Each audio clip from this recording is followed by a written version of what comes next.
Hello and good morning-ish, everyone. I know we're coming close to the lunch hour here, so we just want to welcome you. We're going to give it just another minute or two before we kick off.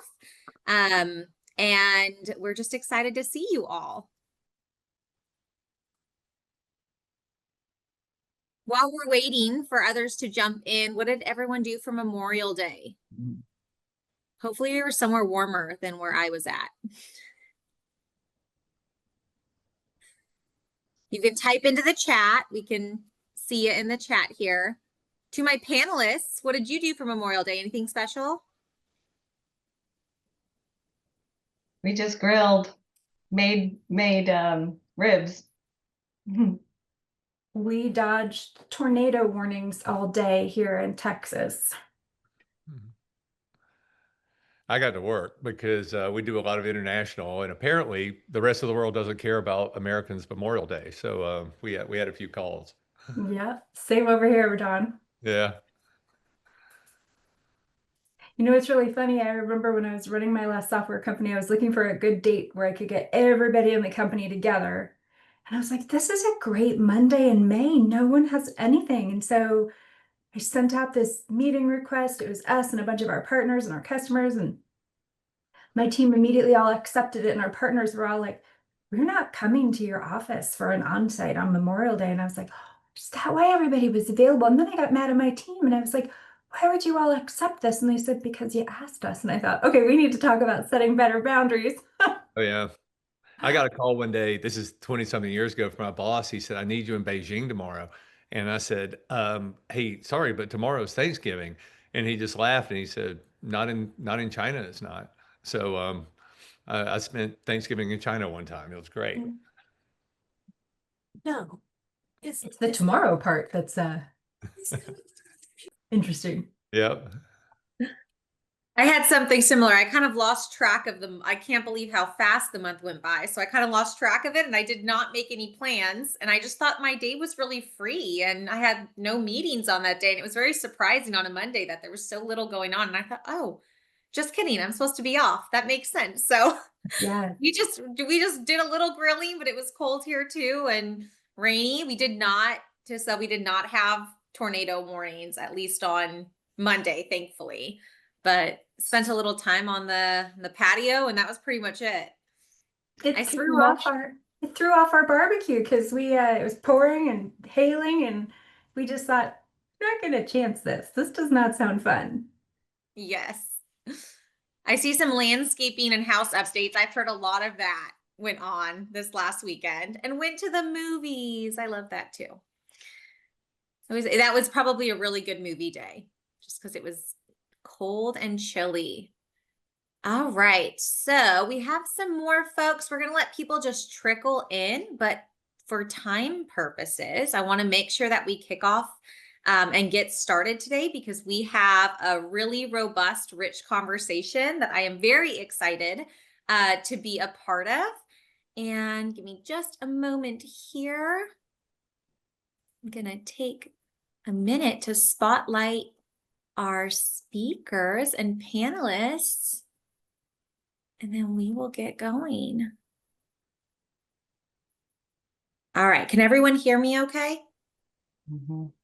All right, just want to make sure. I think there's some internet issues going on earlier today, so hopefully they're all resolved.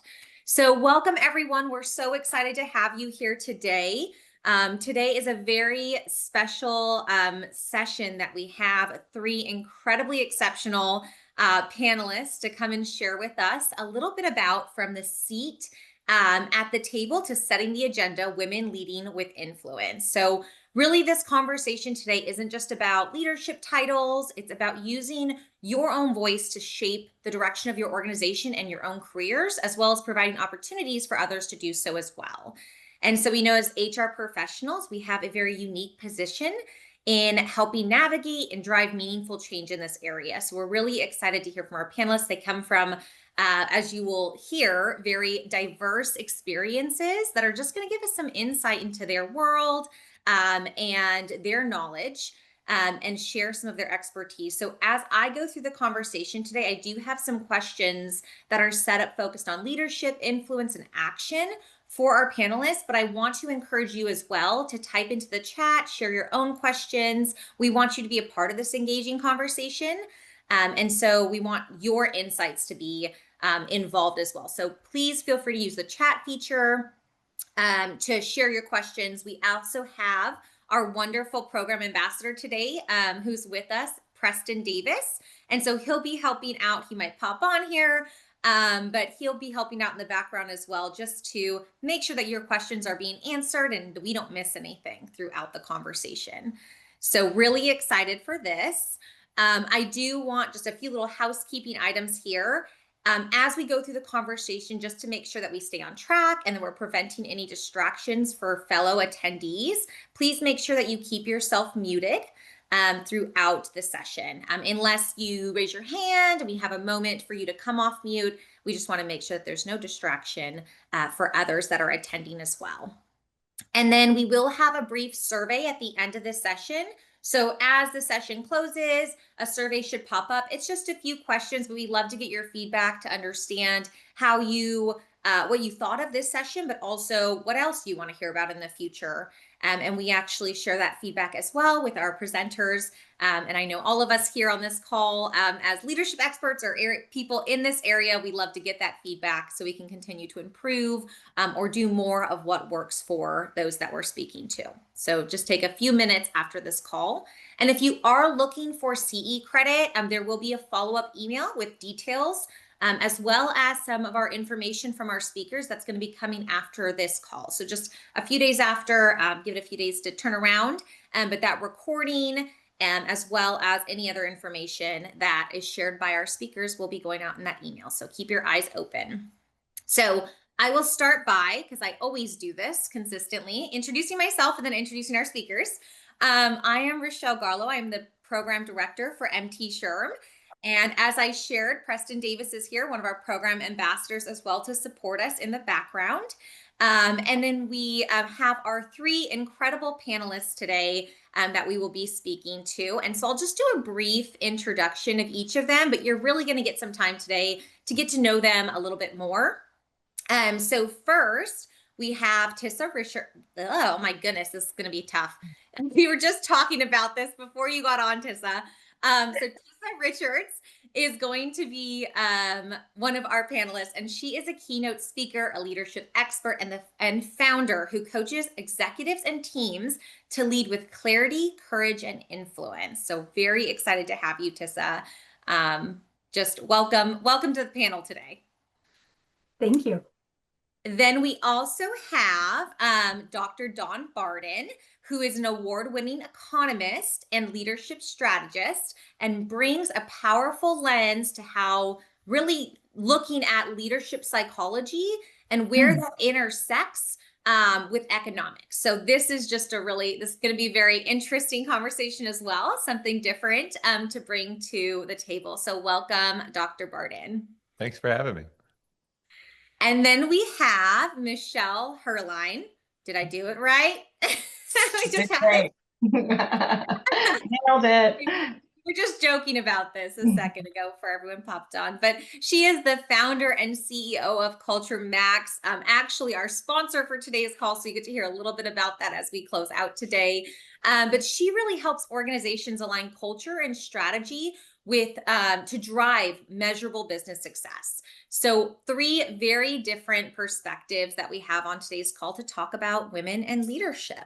So let's dive in. I'd love to just start with thinking about, from your own perspective and in your industries, the roles that you've played in your career, what was a pivotal moment in your leadership journey that really helped shape your really your seat from kind of sitting at the table to actively shaping the agenda? So I'll start off, let's start with Michelle. Michelle, do you want to jump in first, just sharing a little bit about yourself and your leadership journey? Sure. Yes. I live in Nashville now. I've been here for 15 years and was moved here with Bridgestone Americas.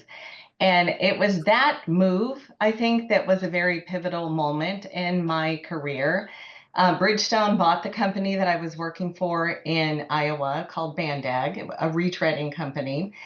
And they soon saw that this organization that they bought for the retread technology also had a different feel, a different vibe, and they saw something different in the level of leaders.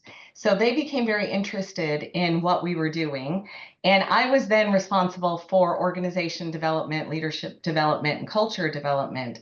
So I was coming to Nashville and talking with the leaders, and the then CEO and COO wanted to create a premier place to work for Bridgestone. So they moved me to Nashville. I was a lone island for a little while, working first as like the manager of org development and then a director. And then they promoted me to a vice president of talent organization and culture. And there was a pivotal time when we were working with external consultants, and I suggested that we really needed to get all of the leaders in every business unit across the company aligned. In my book that's coming out this fall, I call this horizontal alignment. So I suggested quarterly meetings and bringing them together to really get champions for this cultural change. And the external consultant was fighting it. The CEO was asking, what are we going to do during this time? And I said, don't worry, we'll manage all of that. It's really important to do. So we ended up doing that. We had quarterly manager meetings. We brought the top 150 people to Nashville and really focused on the culture transformation. And it was then that I was, instead of just being at the table, I was actually helping shape the agenda in becoming a premier place to work. And it was during that time that we brought all those 150 leaders aligned around where we wanted to go. And they then became the champions of change to align vertically throughout the organization. And we saw it in the results of the company. We had the turnover lowered, we increased our hiring, and the financial results were 5 times what they were when we started. So it was a really pivotal moment for me. For just being that little team of one, which I think there's a lot of people on this call that resonate with that and have had that experience. What a big impact you made, right? I think that's incredible, just making that shift in your career and making such a big impact for those and fighting for it, right? Sounds like you really pushed. You had to push against a lot of resistance. So I love that. Tissa, did you want to jump in here? Tell us a little bit about your leadership journey. What was most impactful for you? Yeah, absolutely. And this is something I talk about in my first book and in the next book that's coming out this fall as well about resilience. But I think for me, being a founder and CEO, the most pivotal moment was having to make a decision when our investors presented us with I'm going to call it an ultimatum that really to us felt like we were being asked to make a decision that was very much that challenged the values that we had sort of founded the company on and led us ultimately to decide to shut the company down. And so if you can imagine now as a CEO where you're now faced with not only sort of a decade of your life and your own investment in money, but having to say to your team, we're making this decision because, and sort of feeling like you have this very difficult moment of self-advocacy in your hands and having to explain it to a lot of people for whom you are responsible as a leader. And I think what that did was it not only sort of financially ruined me, but it was the villain origin story of everything I do now, because it really made me realize that you can have your values up on the wall. You can tell people as a leader, this is how we're going to do business. But until you're really tested on it, people look at you and they say, how are you going to make that really hard decision in a high stakes moment? And so now working with teams, working with leaders, especially considering all the turbulence we've had over the past few years, the only thing we know is that we're going to continue to have more and more uncertainty, and helping people be very certain in how they are going to respond in a moment like that creates so much more engagement, so much more certainty for people, and really helps them become self-advocates. And I think what I see when I work with teams now is being able to say, that was the highest crucible moment for me and my whole team. And we navigated it in a way that everybody came out of it okay. So if the stakes are much lower or the stakes are high, you can come out of anything okay. And I think one of the roles of leadership is to reduce pockets of uncertainty and angst so that work can still get done. And helping leaders and teams do that means that we can get anything done no matter what the situation is. And I think that was just my really big aha moment, that you shift from just sitting at the table to bringing other people to sit there and say, we've seen this. We may not have seen this exact thing, but it looks like this, we can handle it. And you're reducing uncertainty, increasing confidence, increasing engagement and adaptability. And in the end, everybody can get their work done and feel so much better. So I kind of went from, oh my God, the sky is falling, to the sky will never fall because everybody is able to handle it. So I think that was my aha moment, my pivot moment. Yes, I feel like every time we've spoken, and I've always been inspired since I kind of got the opportunity to meet you. It's just your perspective and the work that you do around resilience and focusing on like that positive, what's the next right step? That's what we can do next. I'm really excited for this conversation because I know there's gonna be more of that. So I'm excited for people to dive into it. Dr. Barden, would you like to share with us your pivotal moment? Yeah. Except I'm baffled by that question because in leadership, every day is a pivotal moment. It's just like what's happening today. I didn't expect that, and I was thinking about this question, and it's so powerful when you think about it. So I said I'm going to put my nerd hat on. Let's be a scientist on this. Gladwell coined the 10,000 hour rule, right? And he said that to do something great, you have to do it for at least 10,000 hours. And if we break 10,000 hours into a corporate life, that's 5 years. That's 5 years of working 40-hour weeks. So you think to yourself, okay, well, I got to put in 5 good years of learning and developing and figuring out how to do this. And I would challenge Malcolm on that because I kind of don't think that applies to leadership. I think that applies to management. I think to be a good manager or director, it does take a good solid 5 years. But all of our data says that great leaders, really, really great ones that impact and can really come to the table, that takes 23 years and it doesn't stop. So most people that are in senior leadership have been doing some form of it, bumping and grinding through it for about 23 years.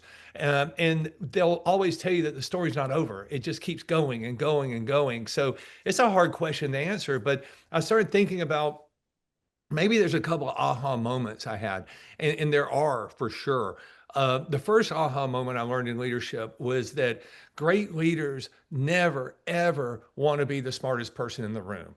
If they do want that, they're narcissists. They're not a leader. Great leaders do not want to be the smartest people in the room. What they want is to be in a room where everybody's getting smarter together. And that's what Tissa was just saying. It's like when you have that group and that energy that's coming up, then it's amazing. So one of those pivotal moments is when I stopped focusing on what I was thinking and how I can drive it and start focusing on the room and what can you do to give your team what they need so they can take their unique abilities and do it. Because great leaders build other leaders. That's kind of rule number one. And the other thing I learned was that the word servant leadership, which I've written a lot about, is a little overused because great leaders are not servants. Great leaders are stewards, which means that while you're there, while you own that company, while you lead that company, while you're leading the HR department, and HR is the most impactful of all of them because HR is the consciousness of the corporation, right? But while you're leading an HR team or while you're there, you're really stewarding it. You're getting all the other people around you. Those other people are getting smarter together. You're stewarding them. You're stewarding the organization. So I always tell people this, all stewards are servants, but not all servants are stewards when it comes to leadership. And once I figured that out and started focusing on the room and the people and just hire really, really great people and be laser focused toward the mission, leadership continues to evolve, but it's a lot more fun. It can be fun, right? Gosh, I'm so excited. I'm like, if you guys see me, I'm taking notes. Hopefully you all are at home too. But I love that thought and that concept too. I'm gonna have to noodle on the steward, servant, leader piece It here. takes a minute. Yeah. Yeah, it's gonna take a minute for me. Yeah. Well, let's think a little bit. I'd love to shift the conversation. We want to talk about skills, as Dr. Barden was talking about in just a second here. But one of the things that we see a lot when it comes to barriers for women in leadership is really that imposter syndrome, or that self-doubt that kind of can hold us back. from maybe taking that seat at the table or starting to set the agenda, or as we've been talking about, it's kind of like taking that extra step to advocate for yourself or for others. So I'd love to just open this conversation up to Tissa and Michelle. What has been your experience in your career with this, and what advice would you give to other women or other folks just in general that are on this call to really combat those narratives? And I'll open to either of you. Do you want to go first, Lisa? This is a real syndrome. I spoke at another event about a month ago, and that was one of the questions from the audience is how do you handle imposter syndrome?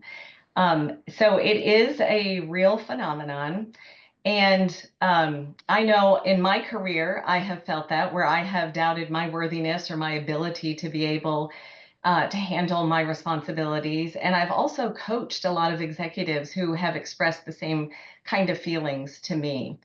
And there's three things. I actually published a blog about this a year ago. And after that other meeting that I spoke at about a month ago, I reposted that on LinkedIn because it came up again. But there's three things that I think are important. One is to realize that imposter syndrome is just that. It's a feeling. And it's actually a faulty belief. So it is a feeling that you have that is a faulty belief. And if you recognize it as a faulty belief and label it that way, you're more able to handle those feelings that you're having. So remember that it's a mindset, it's not a reality. And then to combat it, embrace more of a growth mindset. So instead of thinking that you have to know everything, that you have to be the one with all the answers, you've got your team. You don't have to know everything. Leaders do not have to have all the answers. The most important thing for a leader is to be real and authentic. And when you are faced with challenges, if you are making, if you've made some mistakes, view them more as an opportunity to learn than as a sign of incompetence. And then finally, you can focus on evidence instead of the feelings. The imposter syndrome, it thrives on emotions. So set the emotions aside and focus on the facts. So what tangible evidence do you have that shows more of your confidence? So you can look to, have you had a positive performance review? Have you had a successful project or thing that you've just accomplished? Or do you have why do you think you're in your position in the first place and got the promotion? I find it can be helpful to keep a file of thank you notes or positive feedback. And when you are having those doubts or having those feelings, you can turn to that and help shift your mindset away from that faulty belief to believing more in yourself and having self-confidence. Yeah, I really like this. I want to echo what Michelle says is like, it's a feeling. And I sort of articulate the feeling of imposter syndrome as a vacuum. And so what rushes into vacuums, right? All sorts of bad things, self-doubt, burnout, a lack of self-advocacy. And I think we need to fill vacuums with facts. And so what causes the vacuum of self-doubt? I think it's the inability to articulate, what do I bring to the table? And why do I feel like other people bring more?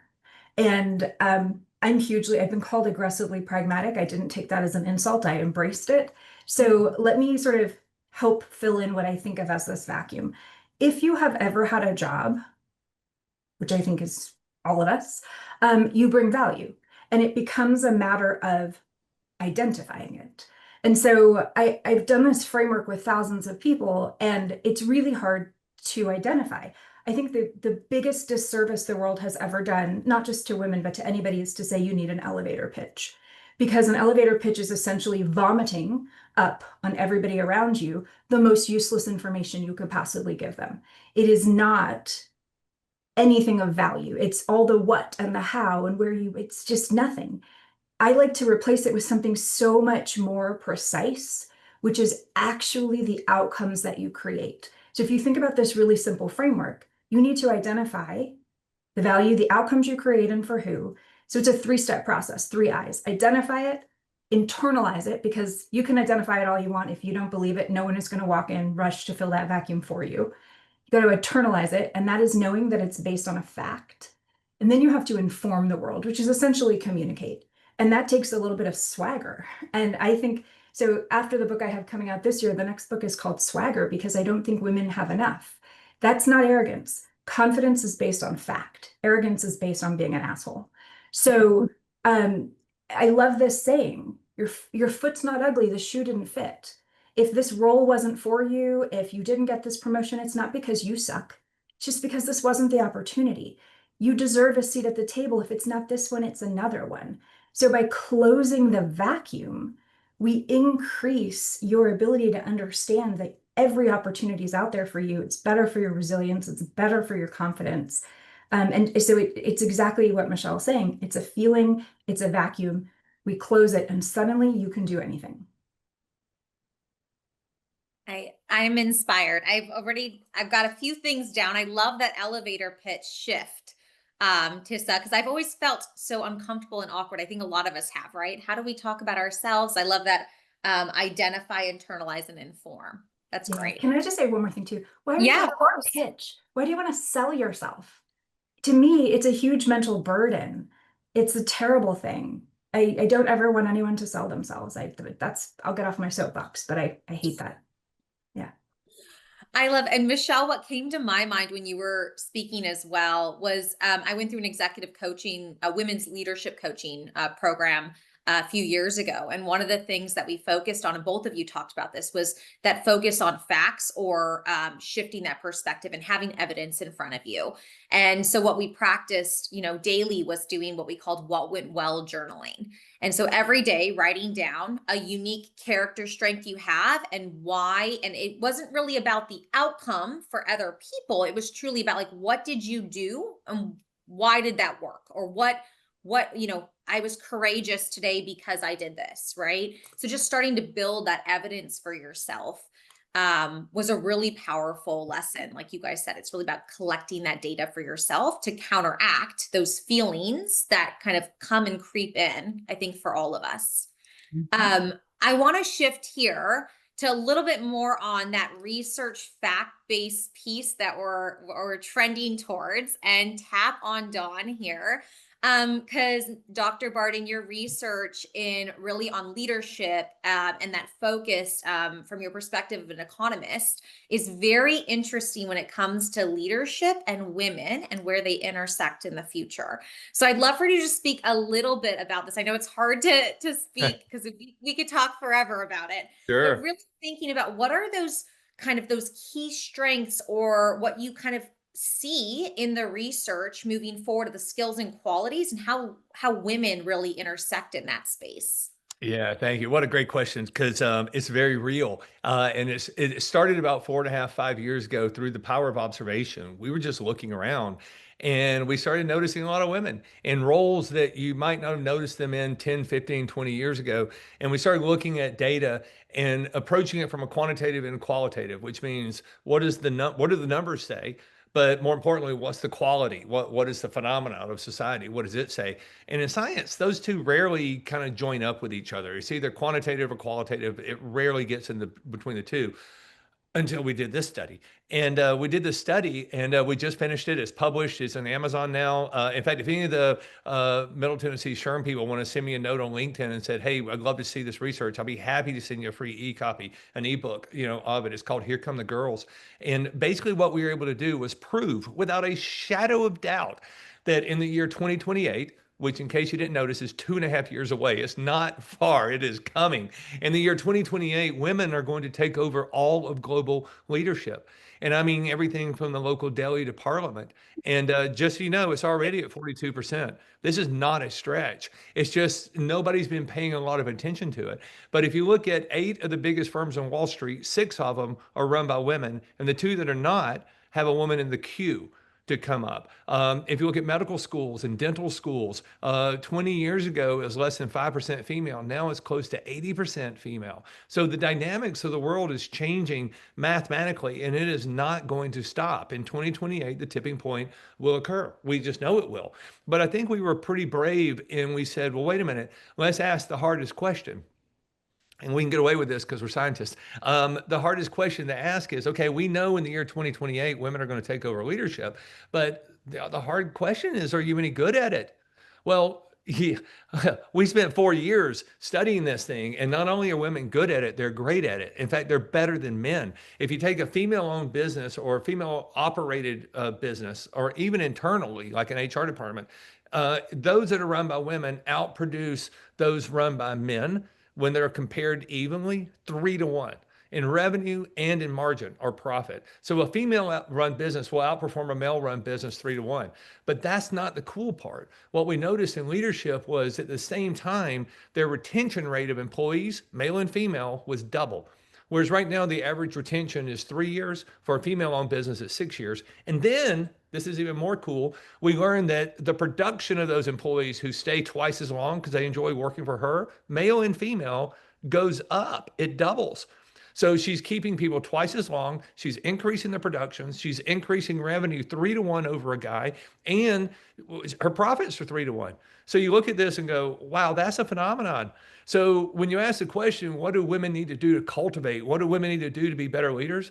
Don't do a darn thing. Just be you. Now, we do know the formula. And if you read the book, and again, we're happy to send all of your members a free copy of it.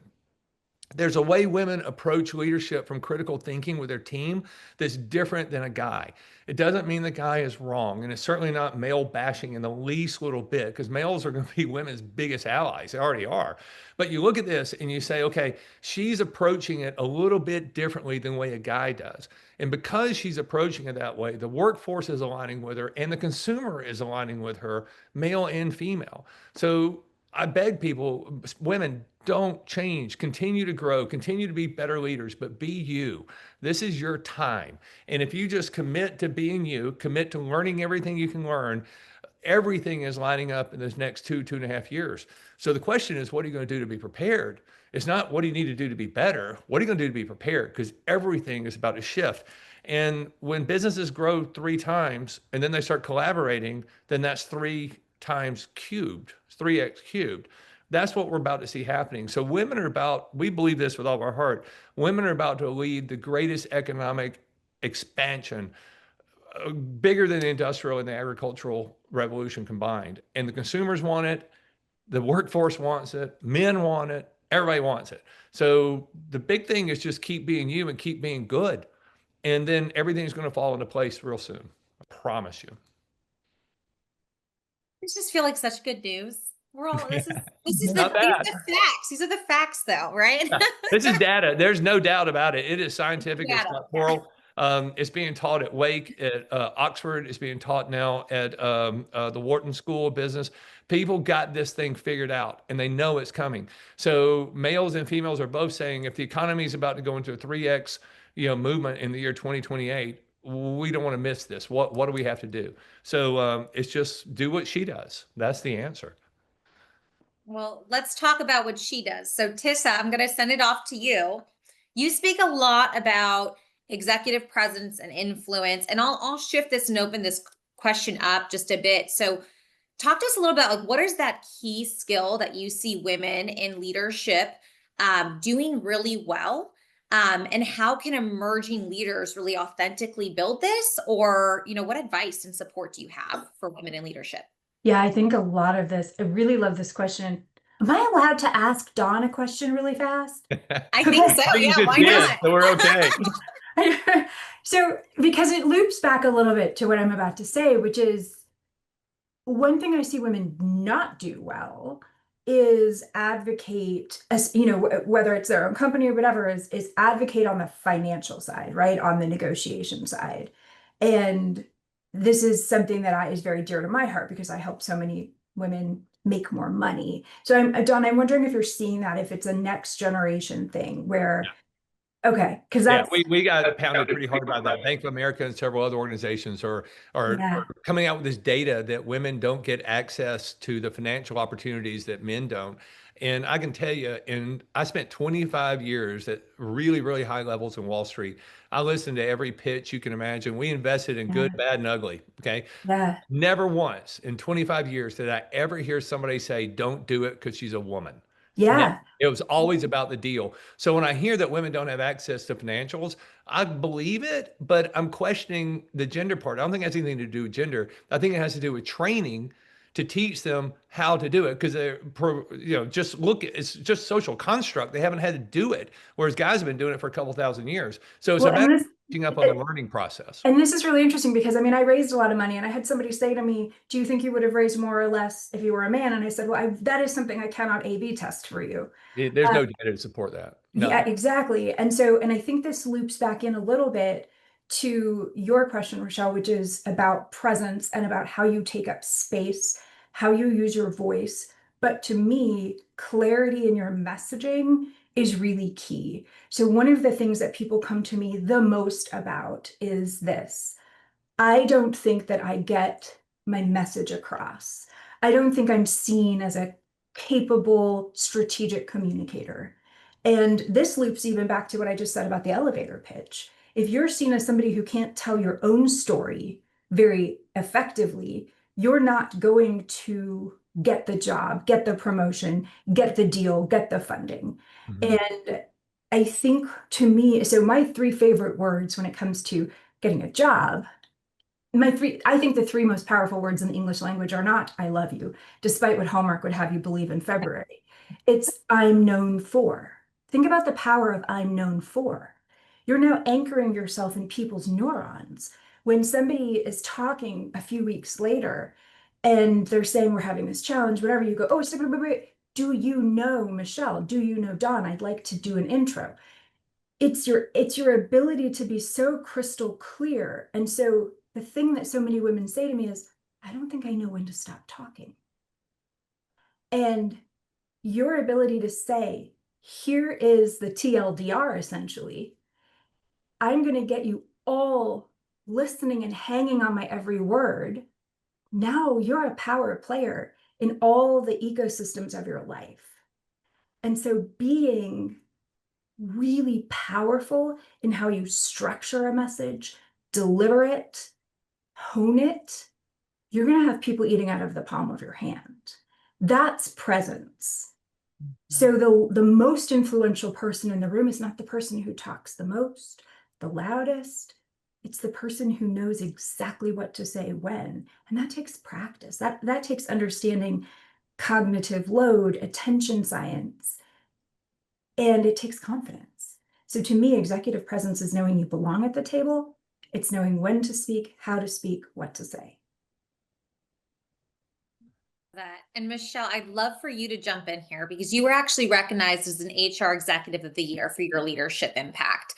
I would love to hear your perspective on kind of about this conversation, the skills it takes women to lead and what they should be focused on, or maybe where you see gaps in the work that you're doing.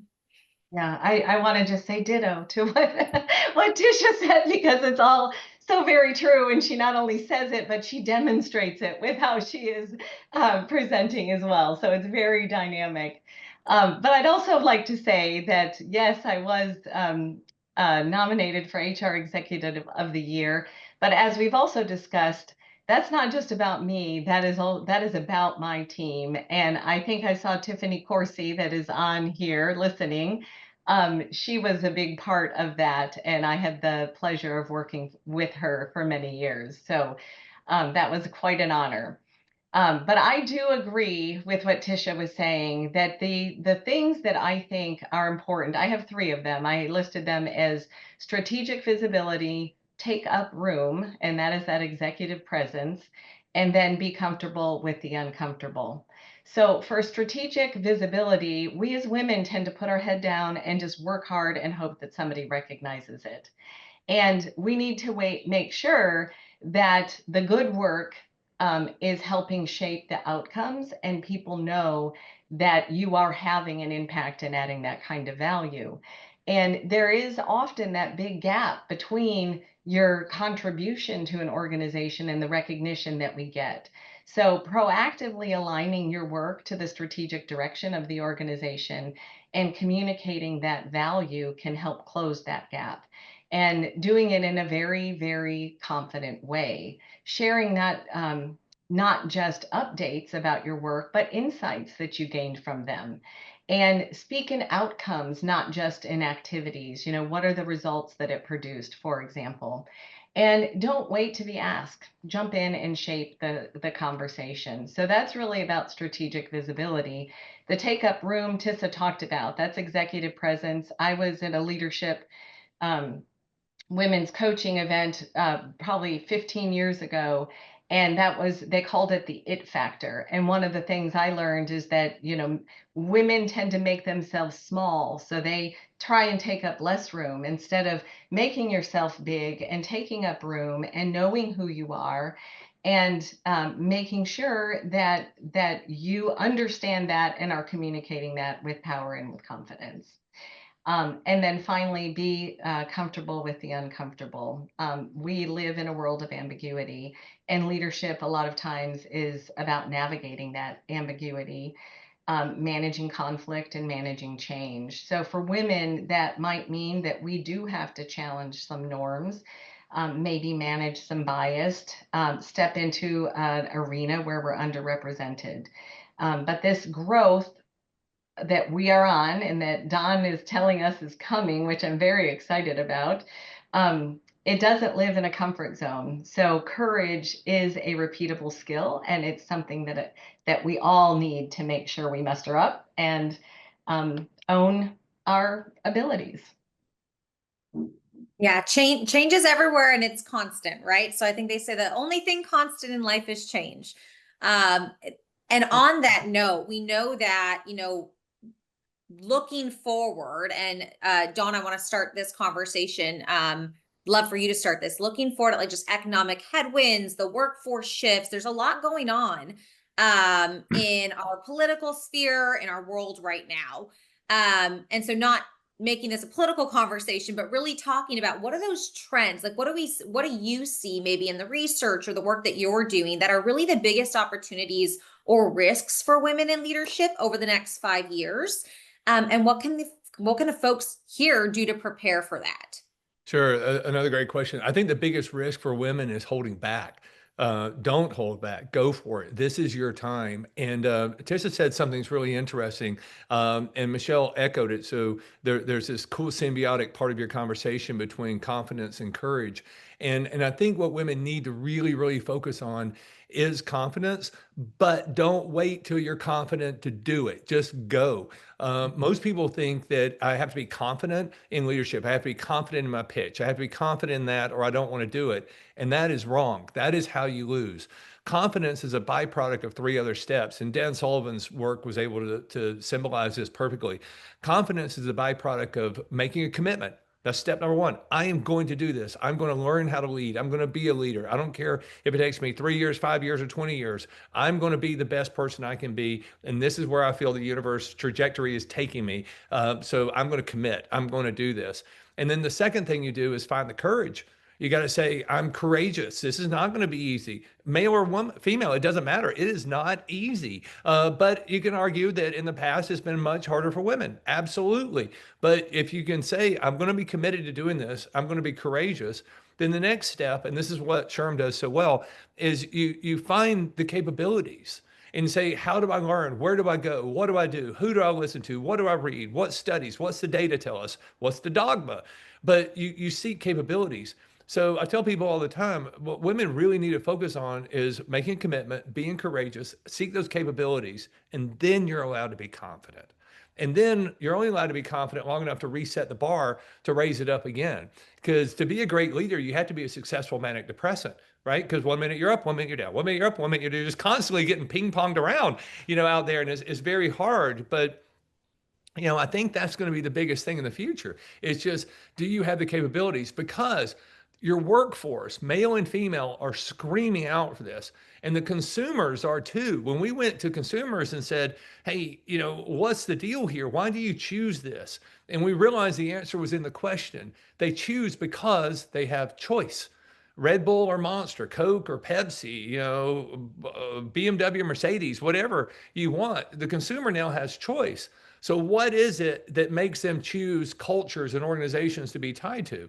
The undeniable thread that weaves through those choices is the actions that the female leaders are applying to create a culture that people want to be a part of because they have choice. And so that's male and female consumers are saying, I want to be with her. Male and female workers are saying, I want to be with her. So if you're going to be one of those leaders, either divisionally or sectors or running the whole company or whatever, you got to be committed. You've got to be courageous. You got to seek the capabilities. And then you have to accept the fact that you're going to be confident just long enough to reset the bar and go with it. So I tell you, 100% of men want this. When we interview and we lecture to men about women in leadership, no pushback, none. In fact, 100% of them are cheering and ready to do it. Now, what's interesting, if we do the same lecture to 100 women, 99 of them want it. And one of them's throwing something at me. And the reason she's throwing something at me isn't me. It's just she's mad because she's had a rough ride. And I get it. I get it. But times are changing so fast right now. And it's the first time in economics where, like I said, the workforce, the consumer, and leadership are so perfectly aligned. And there's no division in this, that it's just going to be a ride like we've never seen. And barring zombie apocalypse, alien invasion, or another pandemic, we don't see it stopping for probably 50 plus years. So this is the time for women to really hold on, find those capabilities, be committed and be courageous, and they'll see the whole world's behind them. And I think that's an exciting thing. Tissa, Michelle, do you want to jump in on this? Yeah, I have two thoughts too, which I echo everything that you just said, Don. I think I have a warning and I have a thought. One is I work with a lot of women who are pioneers in artificial intelligence, and there's a troubling trend I see. Well, there's a troubling statistic I learned from them, which is that we are using artificial intelligence 25% less than men. And I think that as we look ahead, especially being a woman who has founded tech companies and has a patent portfolio, AI didn't exist. It was just machine learning at the time. That is a warning sign to me that I don't want us to miss, because I think that could create a gap in the potential that we see you talking about, Don. Mm-hmm. And the other is about authenticity, which is, you know, Michelle, I hear you, and I'm with you. We got to take up space. But I worked with a woman who is very senior, and I literally physically shadowed her, and her idea of taking up space was to put on a voice that was not her own. She deepened her voice and she made it boom. And I had a woman just last week who took on a really great new CEO role. And she said to me the night before, I don't know who to be tomorrow. And I said, there is only one you. And so authenticity, it can be really tempting to put on a mask of who you think you should be so that you can take up this space, so you can look more credible. But that gets really exhausting. And so I think there's an interplay between wanting to appear, you know, like you have the presence, like you deserve to be at the head of that table.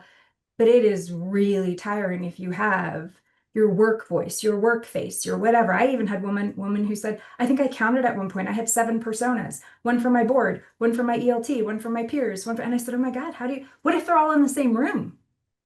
Like, that's Yeah. going to be an integration problem. So I just think you deserve to be you in every room that you're in. And if you ever think, I got to put on a different voice, and then my family and my kids, if your kids say, oh, is that mom's work voice? We have a problem. I'm not saying you can be super casual or that there's not time, but this gets exhausting and burnout is real. So think about who you are, and who you are should suffice across all the layers of your life.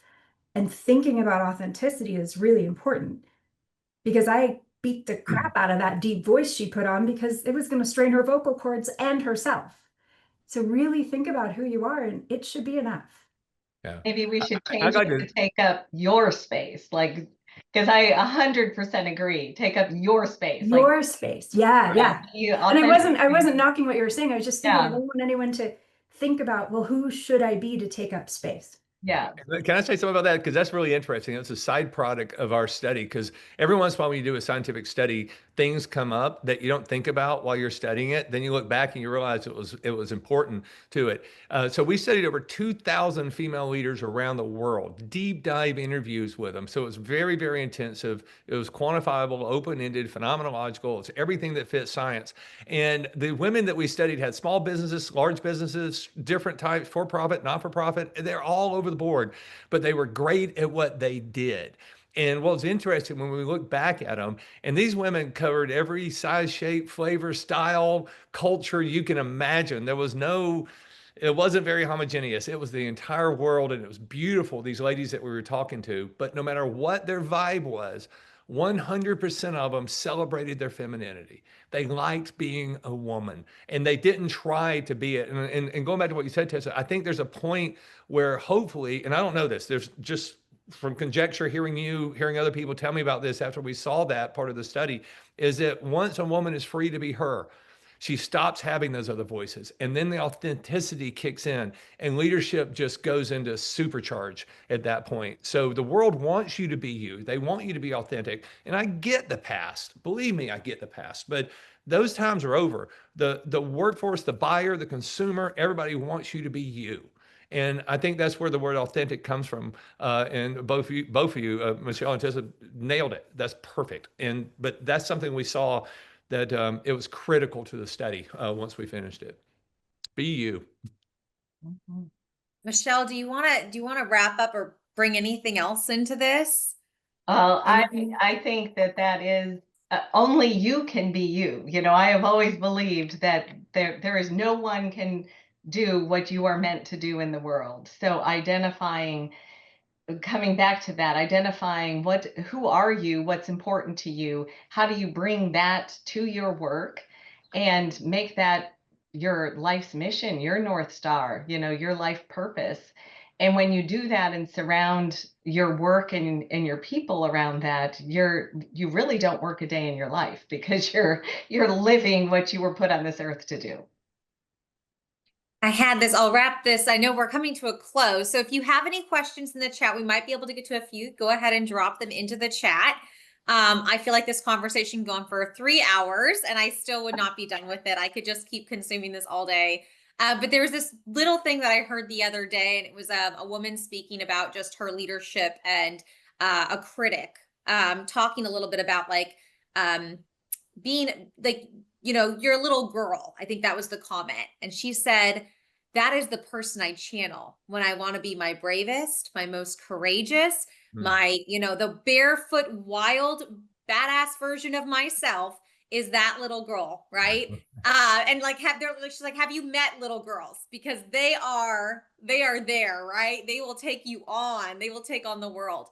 So maybe that's what we channel, like channel and I think that's I would say just for men too, right? Channel your innermost you, right? Which is when like before the world shaped you and who was that? So I love this conversation. Is there any questions in the chat that we have, Preston? Everyone's probably just in awe and shock. Inspired. All right. Well, we're going to take just a few moments here to close out. First of all, I just want to thank our panelists. This was just such an incredibly inspiring, enriching conversation. I have so many notes and I am ready to go take on the world today. And I hope the rest of you are as well.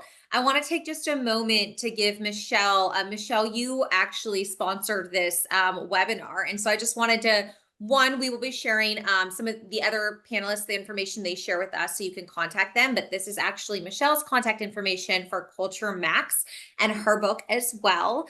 Michelle, did you just want to share a little bit about the work that you do? Yes, and wow, what a phenomenal event to sponsor. It has been a really engaging conversation, and I too am not ready for it to end. I'd love to keep on talking. But yes, so a little over 2 years ago, I left corporate America after a 25-year career. and supporting 3 different organizations. And it was a really amazing journey for me. And I could have retired. I could have simply retired, but I had this urge to keep supporting leaders and sharing everything that I had learned, and really helping the HR community and supporting HR professionals. So a little over a year ago, I started Culture Max that focuses on supporting HR professionals and executive leaders in creating, transforming, and integrating and sustaining great organizational cultures. And I do this because to me, the majority of people work for someone else. And if you work within a company, that company and those people that you work for have great power over your lives. And what I mean by that is we spend more time at work than we do with our own family of our waking hours. And that time that we spend at work can either energize us, help us feel valued, help us be our true and authentic selves, or it can deplete us and help us feel or make us feel devalued. And that energy at the end of the day, however you leave work, that spills over into your family and into your community.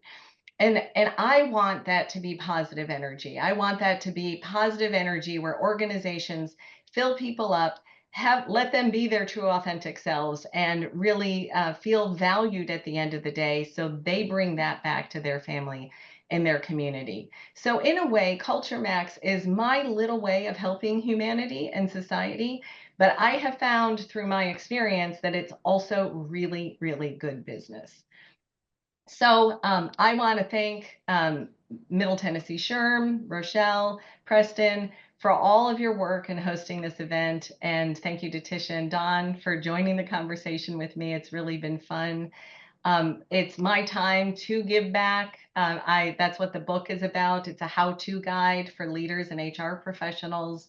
I'm also running mastermind groups called the Culture Club for HR professionals, to network with other HR professionals who are interested in creating great organizational cultures. So please visit my website, read my blogs, and pre-order my book. I love giving back, and I would love to support each and every one of you. Thank you, Michelle. Well, I would love if any of our panelists, I know I'm sure those on the call, we just got something in the chat. But let me see what we got time wise. Okay, let's see if we can hit this one real fast. Let's see. My bachelor's is in IO, psychology, so HR related. And I'm working on my master's in management leadership.